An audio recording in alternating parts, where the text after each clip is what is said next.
for me as a teacher to figure out a way to continue to build up my kids that really are singing so well, that are really committed and devoted to music and know that they have somewhere further to go, and then my kids that are just experiencing it for the first time and just learning what a singing voice feels like as opposed to a speaking voice and those kind of things. And so that's definitely a challenge, but I've been so fortunate in that my class has really developed a sense of community, and I think that's one of my greatest strengths with differentiation, is that they're willing to work together. And I even see some of my guys, because I can't model for them in their range, they'll give each other like thumbs up if they're a little bit under the note, or thumbs down if they need to go down. And so it's kind of cool because they're stepping into that role of teacher then, and they're implementing their knowledge to help others. And I think that that's one way that differentiation has worked. I notice sometimes you go around and move through the room and hear and listen for the sound and the sound quality that you're looking for. Talk me through that process.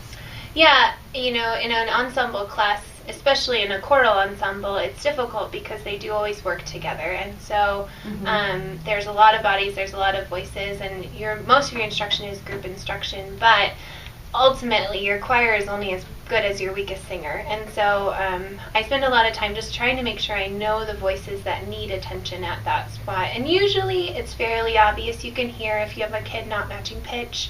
You can hear if you have a kid with a really severe vowel modification, or somebody who's kind of those flutterers, I call them, they're like kind of searching for it.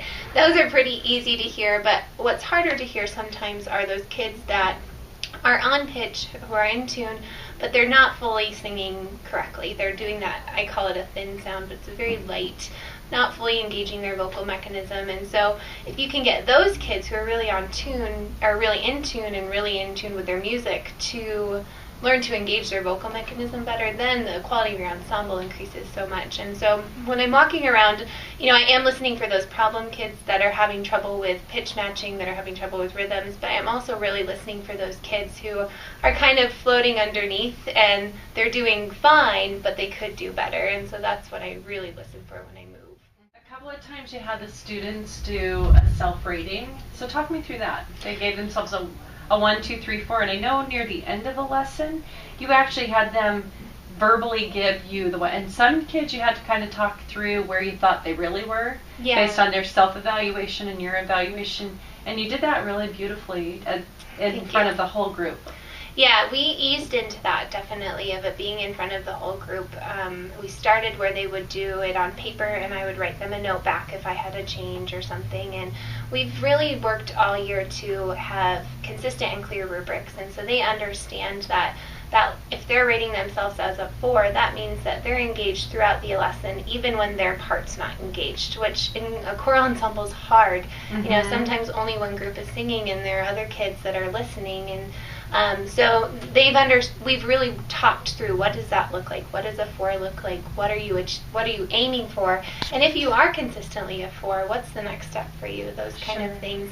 So the self-ratings have been really valuable for me because, again, those kids that are in the middle, they're not super low, they're not really high achieving singers or soloistic, and they're just kind of floating in the middle. I feel like those self-ratings have been my greatest tool in keeping them motivated to try and improve.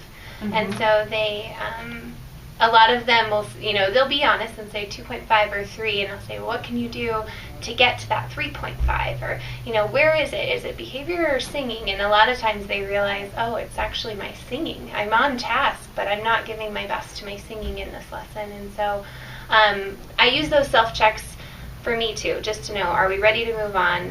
There's 40 kids in there. It can be hard sometimes. You can hear your leaders take over, and so if I see a lot of 1s and 2s come back, I don't know my part, I don't understand, then we can go back. But if it's 3s and 4s, we're usually ready to move forward. So definitely a great formative assessment.